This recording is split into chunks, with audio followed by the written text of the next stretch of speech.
LDR. Relasyong lupa at langit ang pagitan. Dahil sa distansya ang dahilan. Relasyong iniiwasan ng karamihan dahil ito'y para sa matatag lang. Para sa iba, wala itong patutunguhan dahil puro pangako lang kung minsan. Ito ang relasyong puno ng sakripisyo, pagtitiis at pagtitiwala.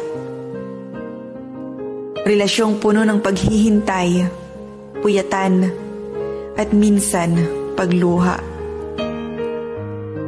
Yung tipong minsan mapapagod ka na, pero di mo magawang sumuko dahil mas matibay ang pagmamahal mo sa kanya. Yung tipong iiyak ka na lang dahil miss mo na siya.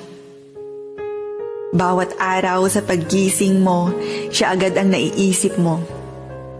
Yung di mo man siya makasama, isang tawag niya lang, sobrang masaya ka na. LDR.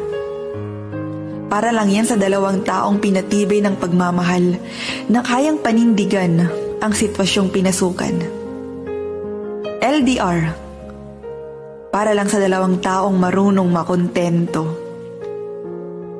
LDR. Para lang sa taong malayo man ang mahal, hindi siya maghahanap ng iba.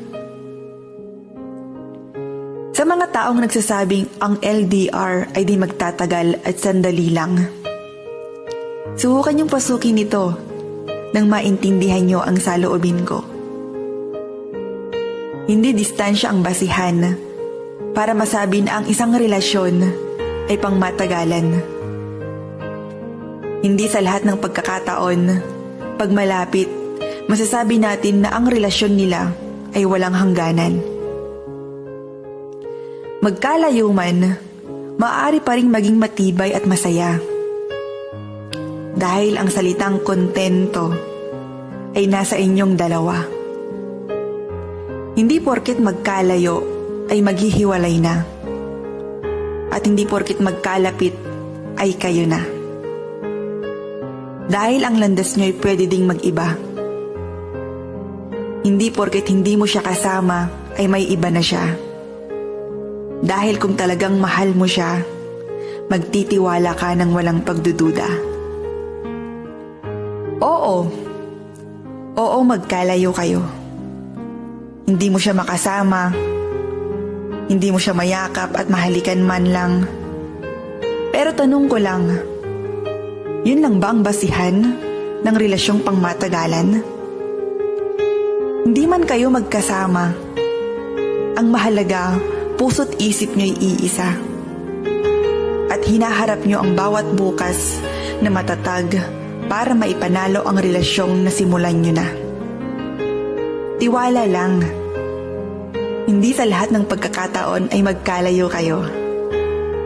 Dahil ang araw ay lilipas din. Kapit ka lang at maging matatag. Dahil malay mo sa paggising mo, mukha niya sa'yo'y bubungad at nagsasabing, mahal, salamat. Salamat dahil hindi ka sumuko. Mahal, salamat dahil hindi ka bumitaw. Salamat dahil ang taong naghatid sa akin nung ako'y umalis ay naghintay pa rin hanggang sa aking pagbabalik.